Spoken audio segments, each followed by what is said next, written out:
Hello, welcome back to another episode of Unmaskthetitle. Today it will be a very emotional episode where Yalda will be crying.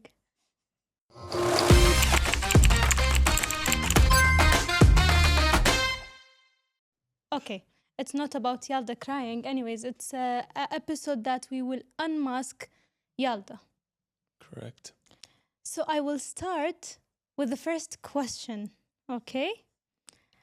Since we all know that you're working with Hamid, okay? So can you tell us what is your favorite thing about your career? Favorite thing about my career? Honestly, I would say the creativity.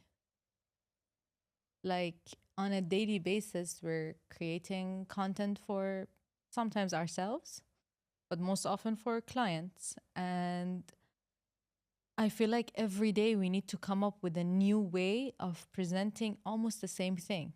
Because like there are people we've been working with for alhamdulillah almost 5 years now. And throughout those 5 years, certain things haven't changed, especially the restaurants.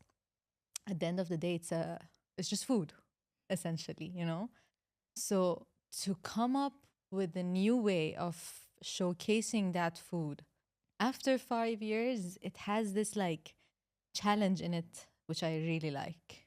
And sometimes it can get on my nerve because like we come up with new concepts because we're like, okay, after 5 years, there's new trends, there's new ways to showcase things. And then occasionally the clients will be like, no, we just like to stick to what we've done for like before. And we're like, no, but you should change it, but they're not open to it. But still, the process of coming up with the new ideas, it's still fun. Nice. So your favorite part is not working with him. You said about my career. You didn't say my favorite part of my day. No, you cannot save yourself, but that was a good catch. She pulled your leg on that one. Should have been the fact that you're working with me. No, but you're not my career. You're No, part of but my life. no, but it's part of the career as Yeah, well. because you're I have a working with different way him of thinking about it. 24/7 with him. Okay, that's why he's no longer just simply part of my career. He's my life. Hmm. Okay, nice save. Maybe I'll take it. You have to. There's birds here.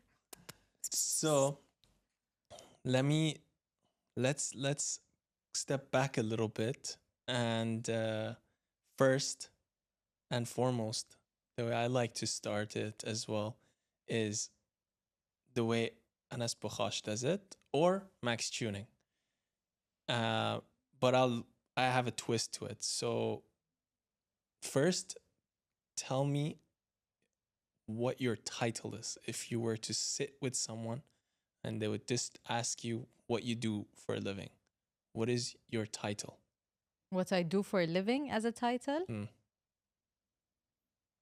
Right now, content creator. Okay. And what is the title that you would like people to know you as?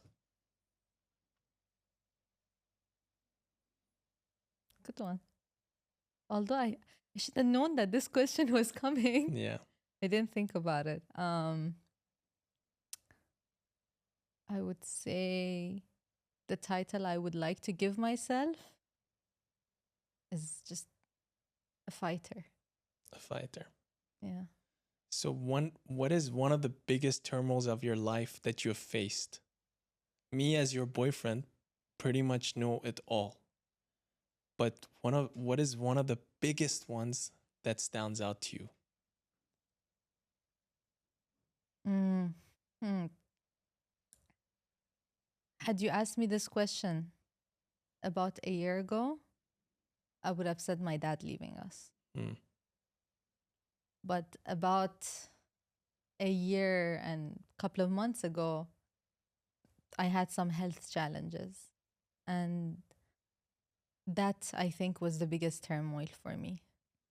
Not quite sure if I'm ready to talk about it fully yet, like publicly, but it really flipped me upside down for at least few months. Mm. Like I didn't know where I was mentally.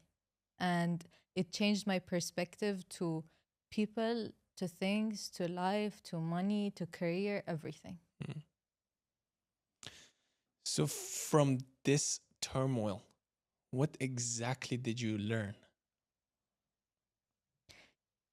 To not give an F. Good answer. Select all. That was, I mean, you are one of the people that was there for me throughout it. And you know, like the thing that happened, one of the main issues of it, like one of the main causes of that illness is stress. Mhm. And I'm someone who bottles up stress like there is no tomorrow. I stress about the tiniest things and the biggest things. And it's just because of my life, because I've so many, like for so many years, I've always felt the pressure to take on so much, to Mm. do so much Mm. in order to help people around me, especially my family. So whenever they're doing the tiniest of things, I feel the need to constantly follow up, to constantly know what's going on, to constantly fix the issue, to constantly, you know, make sure that they're doing the right thing in order to reach the right path so that there's less problems. Mm. But then Although you don't know any better. although I'm not an expert, although I cannot determine whether doing A rather than B will lead to a good result, but just because I thought that I might be able to prevent certain problems, I would put so much pressure on myself and I would give too much of an F to the point that it made me very sick. Mm. And khalas, like I had to, you basically sat me down and you're like, it's either you want to live or you don't want to live. Mm. And if you want to live, you got to stop giving an F. Mm. And I want to live a healthy life, at least, you know, like everyone wants to live, but I want to live well. Mm. Okay, so coming to my question, which is, what is like the most thing that really makes you angry? Um, what's the- okay? There's two things that Okay. they upset me equally. Number one is when someone insists that you've done something or said something that you haven't, or vice versa. Like it's something that he knows a lot. Like, let's say it's in human nature to forget that someone has told you something or not told you something. So when someone 100% agrees that no, Yalda, you did not tell me that tomorrow we have so and so, and I know that I have told you, it will make me upset. Not necessarily it's just Hamid Raza. It can be my mom, it can be my sister, it can be someone we're working with. Hmm. You're not perfect. You don't have perfect memory. If I'm telling you I told you, just consider a 10% chance that you have forgotten that I have told you. Do not insist on me that I didn't tell you. That upsets me. And number two is lying. Because I know for a fact everyone eventually finds out the truth. Just don't True. lie. Even if you know you did the wrong thing, be honest about it. Good answer. Okay, so the path I was going for in my questions was a bit different. Okay. And I assumed that the answers you were going to give were different. However, the path kind of changed. So now that you're an adult, although you faced the medical problem in your adulthood, regardless of that, now that you are an adult and have the power to stop it, what would you do differently? I take the time to think about what you would do differently. And I know you would say, I don't, let's, maybe I would give less of a fuck, but No, not necessarily that. Honestly speaking, had my life gone through what it has gone through, so what did your life go through that led to you becoming the Yalda that you are today? And what The What stress ball I am today. what the stress ball you are today, and what took you through this journey that you ended up having a medical problem from this stress? All of us have stress. Everyone has stress on their daily life, but But it doesn't reach here. clearly the amount of stress you'd had to endure during your life has reached to a point where it was life or death. So run us through what all happened, what brought you here, and then what would you do as an adult to stop it? I'll answer the end of your question first. Mm, I don't think there's anything I could have stopped it. I mm, could have done to stop it. mm. Because it wasn't the things that I went through, which I'll now get into, was not completely in my hands. I understand, but as an adult, you have certain powers, but as a child, you don't have those certain powers, correct? As a child, when you sit down and Say first of all, something. you don't even get to sit down in any Yeah. discussions. So when you do get to sit down in a discussion as an adult, maybe 1 to 2% of your voice is heard. So would you?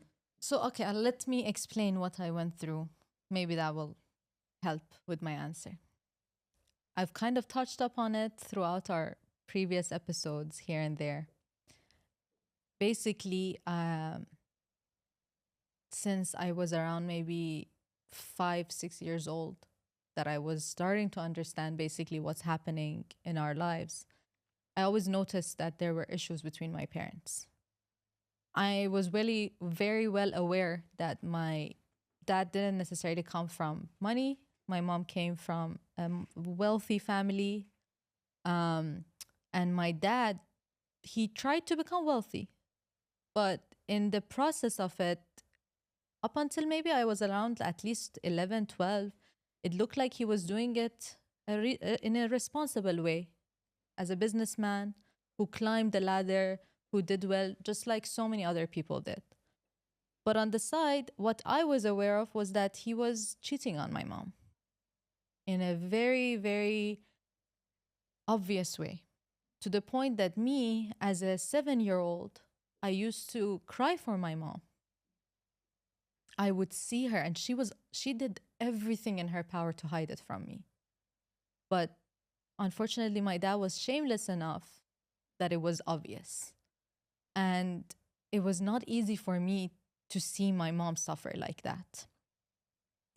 So I was always trying to be there for her. But at the same time, I used to love my dad a lot. I was like a daddy's girl, like, and and my dad used to travel a lot for business, and I would always beg him to stay. To the point that when I was between the ages of like 3 till around 7, I would get sick. Like I would actually have a fever every time he would travel. And when I was around 5 years old, I had fever and it was very severe ear infection. Then I took some medication. The doctor prescribed some medication that counteracted, and I ended up with extremely low level of blood platelets. And I was hospitalized, almost had to have a surgery. I think I had a surgery. Everyone's kind of unclear about that. But I know, Okay. I remember going through the operating room. Basically, that was also a life and death situation at that point, because it was thrombocytopenia. Mhm. The slightest touch, I was having blood clots. So my entire body was covered in blood clots at like 5 years old. And still, my dad did not change his behavior. He still continued to travel. And we were aware that during these travels, it's not just for business, it's very much for pleasure. And he would come back, and occasionally he would bring his side chicks along, you know? One of them happened to be a singer who he brought and showcased at my aunt's engagement party, And I could hear him flaunting to other men that, oh, look at her. Isn't she hot? While my mom is pregnant with my sister, So that was not easy for me to go through. And I don't think any child at the age of 8 or 9 should hear her dad say these things. So in terms of financially, we were okay, but emotionally, I was not okay. And I felt the burden of having to be there for my mom as a child to support her even though she didn't ask me for it, even though she was trying to hide it from me, but I was aware. Then my sister was born, and I saw that the situation was really bad and my dad was really mistreating her. I begged her to get divorced. I literally begged her. But unfortunately, her family was too traditional, and they literally told her, "No, you need to go back to your husband's family. You cannot get divorced." And after that, the situation became much worse, to the point that he was cheating with people from her family, from his family. Mm. And the neglect that we felt was more. He was showering us maybe with money, with material things, but emotion was not there. Mm. So again, there was that pressure on me to be there emotionally for my mother. And at the same time, we were living with her in-laws, which is my grandparents, who were constantly fighting with her, who were constantly putting her down. Mm. I was a kid who was now between Dubai and Iran. People here, girls were putting lip gloss and whatever. If I would put a lip gloss, my grandmother would call me basically a slut, Mm. an 11-year-old girl, just because of the turmoil. So again, additional trauma was there. Again, I felt the need now to protect my mom, to protect my sister. Then I was around 15 years old, and it was 2009, and the financial crisis was going on. And we reached a point that we realized suddenly my dad's gone. One day I'm in school, I receive a text message from my dad that says, "Baba, I'm in Germany. I asked you to take care of your mother and sister." Mm. I was 15 or 14. I was in grade 10, sorry. Still remember. My father, up until that point in my life, had never texted me. He never even had WhatsApp or any. I mean, there was no WhatsApp back then. He never would use SMS. Mm. It's the only SMS I ever received from him up until then. And the only thing he asked for was more pressure on me. Mm. And at that moment in my life, at 14, 15, when I should be thinking about my GCSEs and IGCSEs, now I had to think about how the hell am I going to take care of my mom and sister? So suddenly my role changed from a caring daughter to the father of the house. Even though my mom tried so hard not to let me be that, but I did become that. To the point that we tried so hard to bring my dad back. We tried to clear his debts. We tried to fix the situation, but he eventually ran away, took everything with him. Nothing that even belonged to him. It all belonged to my mom's family. Mm. But he took it all. Left us with nothing but debts. We lost our cars, our houses, our everything. Life flipped upside down. So, yeah, I took on all the pressure. I tried to work. I tried to take care of things.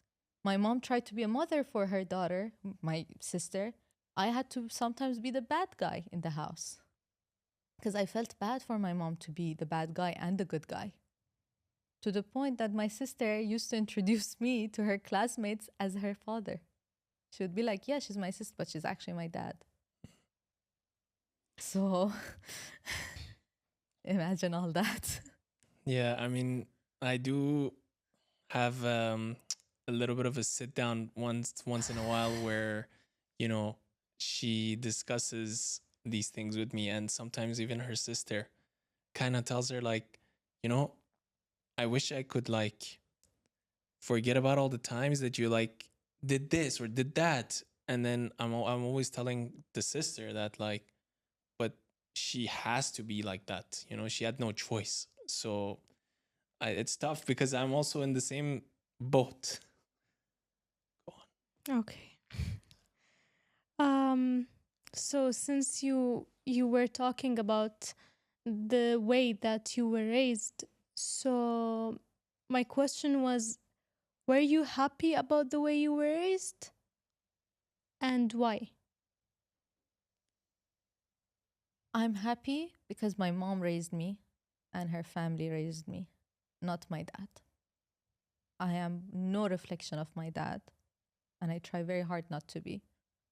I am a true Furu'an, and I'm very proud of that.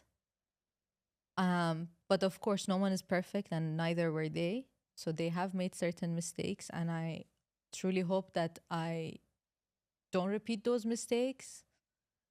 But as I have said before, I believe that sometimes nature does take over, and we do make mistakes. Just like, for instance, as I said, when I was trying to be a dad to my sister, I did some harsh things that now she talks about as trauma to Hamid Raza, telling us that, you were too harsh on me.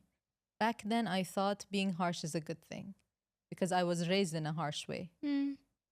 Now, maybe I feel like, okay, I should be a little bit less harsh, but I am still not, I think that nature is still poking through though. yeah, but I'm still not against it. I think to certain degree, discipline is very essential. But I think discipline towards someone who is already past their 20s is not necessary to the extent that you're pushing, and I Yeah. sometimes have an argument with her that, like, look, she's already past her 20s. She's now in 21, almost, what, she's 21 or 22? 22. And I'm like, what are you going to teach a 22-year-old? Like, you can advise her to, take a certain path, but it's completely up to her whether she does it or not. And then Yalda, on the other hand, is very assertive and, pushes the ideology sometimes, even onto her mom, a mom which is in her 50s, and I'm always against that. The thing is, That's why I said it's because of because the of the pressure I had to be like, look, whether they intended for it or not, they put me in a situation where, look, my mom didn't know English, Mm, barely spoke English. When my dad left and banks were calling us at 14, 15, I had to be the one answering. mm, I had to be the one to go. Literally, my mom would come take me out of school, take me to the bank to talk to them about the debt my dad owed them, and go back to school, you know, go back to my next lesson, go do my exam. So I had to be harsh and I had to take on the reality. mm, And to some extent, I believe that we cushioned my sister mm. because we Of felt course, like because you didn't want her to face this yeah, same because I things. didn't want her to grow up as fast as I did. I grew up way too fast. Mm, A psychologist once told my mom she literally has killed her inner child. Maybe it's wrong or what, but it was like that. Only lately I feel that joy of a child again. mm, Um, and so we wanted to protect her from that, but I feel like we may have protected her a bit too much in certain things. mm. And I don't, okay, my mom at 50 something, yes, I can no longer teach her things. She's set in her way. I can guide her, however. And you can guide the sister as well. I can Okay. guide my sister. Yes, I'm trying to change the whole point of what happened a year ago after my illness. I'm trying to be less assertive just so that there's less stress on me. Yeah.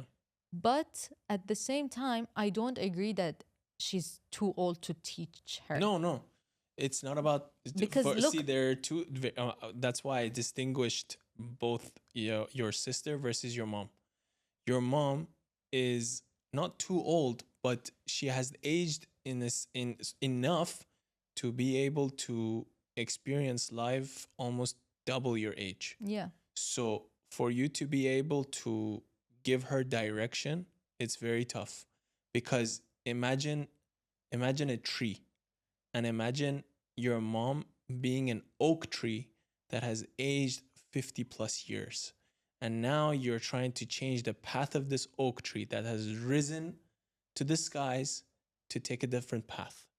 There's absolutely no way until you cut the root and yeah, cut God the bottom. forbid for that No, Yeah. it's just by, like, definition. definition, it's just an expression, and you cannot, there's no way. But Yeah. the branches, you can give Trim. some advice on ways to go. And I think even your sister, the thing is, I always tell her, like, don't be so assertive on your sister, because you do not want to push your sister away, and your Yeah. sister, you three are All just we have. yeah, we are extended family. You guys are blood, skin, together.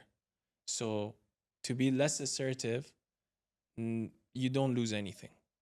At the end of the day, she'll learn something. I think it's for me, it's mostly fear. It's the fear of, again, having to hit rock bottom if they make mistakes, you know? Certain things that I see it as like, okay, if you do this, oh my God, again, we're gonna go back to zero. And again, it's gonna be more on me. So I feel like, okay, let me just push here so we don't reach there. That Yeah, no, I'm not saying I'm correct. No, you're not I'm correct. just saying Of that course. this is how my brain sometimes Functions. computes things. Yeah. But I am trying to be less pushing on my sister. I'm trying to be more accepting of her choices. Yeah. But I mean, I'm not yet 30 and I'm still learning. Yeah. So I think she still has room to learn. Listen, to be honest, since I have a younger sister, I also have this type of responsibility that I think I need to teach her how to do this and that, how to act in this situation, how to pass things. It's not like, okay, I had certain traumas in my life, but I feel that I just want to guide her not to go through this trauma. So just I don't want her to live the rest of her life thinking about what happened. At least, listen, I don't mind for her to hate me for a short period of time. I know that she will understand later. Yeah. But at least I don't want that anything bad happens to her like what happened to me, Exactly. that will make her like spend her life regretting on This decision. exactly. See, the thing is, you guys have younger sisters and I have a younger brother, okay? And you might say that, you know, having a younger brother is a little bit different than having a younger Definitely. sister because he's a guy, he can handle himself, I don't know, whatever the explanation may be. But at the end of the day, they are human beings that are much younger than us, and they're human beings that we feel like we can mold based on the experiences that we've had, and we can guide them in a certain path. But I think everyone is entitled and should take their own path with some advice without assertiveness. I'm extremely against, because I was extremely against assertiveness. I am the middle child in my family, and my elder brother, although not assertive that much, Pushy. but there are certain moments where he was assertive and he still is assertive, and I hate that, you know, because I always tell my mom, and rarely do I tell him as well, that I would appreciate it if you voiced your opinion in an opinionated manner as an advice, rather than giving me A to Z blueprint on how to do it and you must do it. It's It's an elder brother or elder sister sort yeah. of sensation. So where Exactly. where this has helped me is me being the middle child now, because I was in the place of your sister or your sister, and then suddenly it changed where I was the middle child, and now my little brother is in the place of your sister. So I started to understand that the things that I hated, I should not do the same thing to my little brother.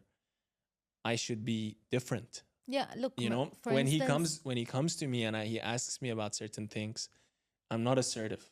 I give him A, B, C, D options. And I'm like, I would do these. I wouldn't do G, because I think G is wrong. Where you're going might be wrong. You know, but I'm giving you options. I think like it also depends on the person. Yeah. Obviously, my sister and your brother are not the same, No. and circumstances are not the same. No, So I'm just, yeah. different methods. Yeah. To be honest, yeah, I agree. I'm also a middle child, so I know the struggle of the older brother and the smaller sister. Yes, that's why I was telling you that what happened with me, with my older brother, I don't want it to happen with her, but I won't do it. I mean, but with different people, because I know that how it will be. And regarding your mom, I know what you're pointing to. Listen, the moment that I saw her mom, I told her, when I saw her, it gave me the feeling of like she is exactly like my mom. They have that shyness of everything that will stop her to do anything that can be possibly done. Mm. Exactly. So that's why also what I do is that I go to my mom and I tell her, do this and do that. Mm. Sometimes, okay, it's like it's up to her. Sometimes she does it and sometimes no. But at least I'm telling her this time what we can do and what should be done, so she can at least have an idea. Yeah. Because that shyness that she has, it's stopping her from Progressing. exactly. Mm. Yeah. So now, let's go to my next question, or would you like to go for the next question? Okay, let's have a bit of fun Yeah. before you go for your last question. So we just said that all of us, we have like a thing that it's not nice, Yeah. that we need to change. But from your point of view, and for the Unmask the title team. Unmask the title team, what do you feel that we need to change? Just one thing. You guys should change? Yes. In each of us. Each of you. Yeah. Oh. Oh. Where's Omar? Let's start with Omar. Yeah. My favorite to pick on. No, Haram, he's a good guy. You're all good kids. Kids. As if you know. As if, you know, Omar I'm the is mom. also, yeah, you're the mom. Even here, she's the mom. Kids. Wallah. Okay, start with Hamid. Okay, no, I'll leave. why? Yeah, he's I'm my the boyfriend. I'll leave him to the end. I know, but I I'm mean, the easiest to pick on, yeah? yeah, exactly. I don't like this. Wait, what was it? One time we asked her, what would you change in Omar? She was like, where's my list? Yeah. Yeah. Here's my list. With Hamid, I would say he needs to just be a little more aware that I know I'm very understanding, and I know we're both very understanding that we're at an age where we need to be working hard Mm-hmm. in order to build our future. But I feel like we're starting to sometimes neglect our relationship. And it's something I worry about sometimes, because we've all seen it, especially him. I think he has seen it even more than me. When the couple becomes so much about work, they can lose touch of feeling. And that loss of feeling eventually leads to an end. And I really don't want this to end. You Yeah. know? So that's the only thing I would say about him. Nice. Okay. Noted. Quality time. Noted. So when are we going out? She said all that to go out. For you, I don't know. You're so cute. Thank you. I would say, I know you already are very strong and confident. You don't really like, you try not to care about what people say, Yeah. but I know you deep inside, you do care. Yeah. And try to care less. I will. That's all. You know why I'm saying this. Try Yeah. to care less. I will. Yeah. Inshallah. Soon. Omar may not be here, Yeah. But So he you is can't here. bring your list. but he is here. So for him, I would say add little more emotion. Little more. Come on. Okay, شوية more. A lot. Look, we've known Omar, 3 years now? He's improved. Yeah. I'm His glad. amount of emotions have improved. And I can see that he's not used to showing emotion. So it's a good thing. Just work on it even more. Yeah. That's it.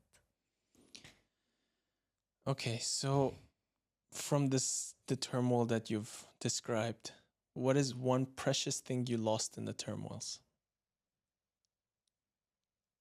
Can't ask me that.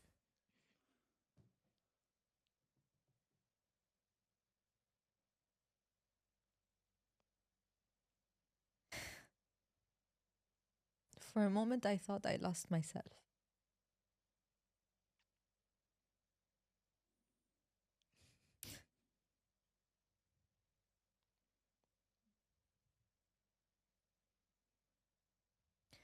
The minute I got the diagnosis, um, a lot of things went through my head because of certain discussions we've had, because of what I imagined this sickness leading to. I only imagined the worst. So there was a brief moment, not so brief, at least for me, it felt like a year. But I thought, khalas, I need to consider doing something that I never thought I would consider, which is ending life. And I I lost myself for a period. Alhamdulillah, I've gained it back. I no longer think of that, but it was not easy. Alhamdulillah. Alhamdulillah. I think it's all the things that you went through in life teaches you how to come back on the other side of the tunnel. I think maybe if you hadn't gone through the things you did go through in life and the illness came about, maybe you would go through the thought process. Maybe. Or maybe you wouldn't go through the thought process, but maybe you would be in such a dark place where you didn't know how to come out of it. And I think all things happen for a reason. All things are done by something. By greater power. Yeah. Do you have any questions, love? Of course. So, we were just talking about like hurting, forgiveness. So, what is exactly the time that Yalda can forgive someone who hurt her? Can? Yeah. Look, funny enough, I didn't know this about myself. I thought I'm someone that just doesn't forgive. But my mom once pointed out that on the contrary, I like to give chances and more than one chance. But I give maybe 3 chances. After the 3rd chance, you're done. You don't exist. I don't hate you. You just don't exist anymore for me. So I have certain red lines, the whole lying, like for instance, lying. So anything that comes within lying, especially if it's a big lie, obviously not something very small, but huge lies, cheating, things like this, no, not even a second chance. But smaller things, no, I can forgive as long as I can sense that that person truly is apologetic about what they have done, or they truly didn't intend to hurt me. And sometimes, by the way, most of the time, I don't get upset about things that people do to me. I'm more upset about when someone does something to someone I care for. Like if you hurt my family, if you hurt my partner, I will be more mad than if you hurt me directly. So as long as it's to do with me, I can try to forgive you. You've done something to my loved ones unintentionally, you're apologetic about it, I can forgive you. Let's say I forgive you once, maximum twice. You upset me again, bye-bye. So you still didn't answer the question. What said, is the time that you require? Like, it's not a specific time. There's no minute, there's no hour. It's just I need to sense that you're truly apologetic. Yeah, of course, don't take a year and now come and say, oh, I'm sorry. No, yani, go. But if you're truly sorry, I can try to forgive you. So just like you and I have very similar life stories, where we've gone through pretty much the same turmoils, but not the illness aspect. But I did go through the process with you. I'm sure some other people are going through it too. What would you like to say to them? And what would you like to say to your mom? Okay, to the people that are going through turmoil, I would say you are stronger than you think. Because at every moment that I thought there is no more strength left in me, and I would just sit and cry and I would tell God, God, this is enough. I've had enough. I've taken on enough. I don't know. After I would cry and I would pray, it's like God would give me extra power. It's like, you know, in games, you think you're dying and suddenly, oh, you notice there is one more life left. That was the situation. Hmm. Alhamdulillah, I'm still standing. So as long as your faith in whatever power you believe in is strong, you can do more. You can get through it. Whether it's sickness, whether it's financial, whether it's emotional. I've been through literally all of it. So you can get through it. What I would say to my mom, I would tell her thank you for being as strong as you could be. Maybe sometimes I wish she was a bit stronger, or at least a little more hard in life, but still I appreciate you for being more than you were raised to be. Because she was not raised to be the man of the house, and she was the man of the house. So thank you for that. With that being said, this brings us to the end of today's episode. Let us know what questions you want answered, and thank you guys so much for watching. Make sure to like, subscribe, follow us, and see you guys in the next one. Bye Bye bye. bye.